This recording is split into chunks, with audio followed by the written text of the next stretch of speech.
like afternoon, I went down to meet the ocean. He shook me by the sand and we swapped tales of desolation until the sun dropped from the sky.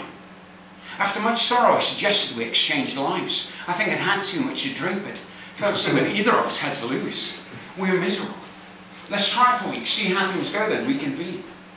After some thought, he agreed. Rose up from the depths, as tall as the Adam's apple and the man in the moon. Shook himself like a wet dog, free of coral and crustaceans. And I lay down beside him and opened my mouth wide enough to swallow whales and rays and sea cucumbers and fish as ugly as people in crowd scenes in films. When I was full of all the contents of the ocean, I asked him what he was going to do now. "I'm going to find a bar and get wasted." He replied. "No," I said, "I think I can hold my drink." With a wink, I watched him slink away. He shouted back something to me about me having to go out in 5 minutes. And then he was gone. To put it mildly, it was quite a lifestyle change for me to have boats sail on my stomach. And the first time a man dived into my mouth, I think I may have gagged and spat him out. I heard the diver remark that the sea was rough today, so I thought it best to mellow. My back felt stiff at intervals, lying down all day as I did, and every so often I would shift. This action unfortunately resulted in numerous capsizings and drownings, ships absorbed through my pores. Being the sea carries a large responsibility, I quickly learnt.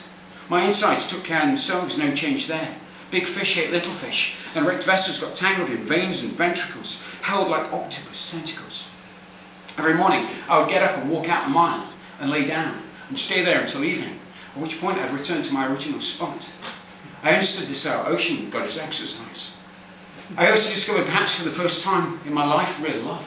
People needed me, embraced me with their surfboards and their pedals, children laughing in my hair.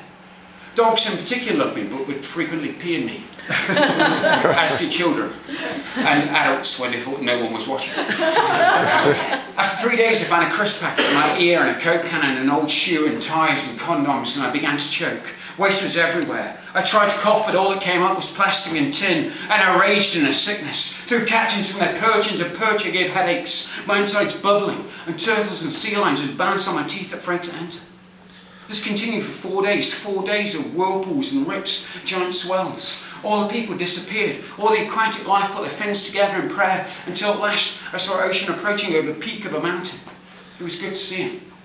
"Ocean," I said with barely disguised relief, "are you ready to change back?" But I knew now with all that I discovered, that he would never trade, that I was stuck forever to the sea, and with this I became more miserable than I'd ever thought possible. Suddenly, Ocean stretched and lay beside me, summoned Marlin to jump from my throat and into him, and I emptied like a night on cheap wine. All the dolphins, all the eels, all the seals. Purged, I lay looking at the night stars, a great weight gone from me, felt the cool air on my face. "Why, Ocean," I said, "why return to this?"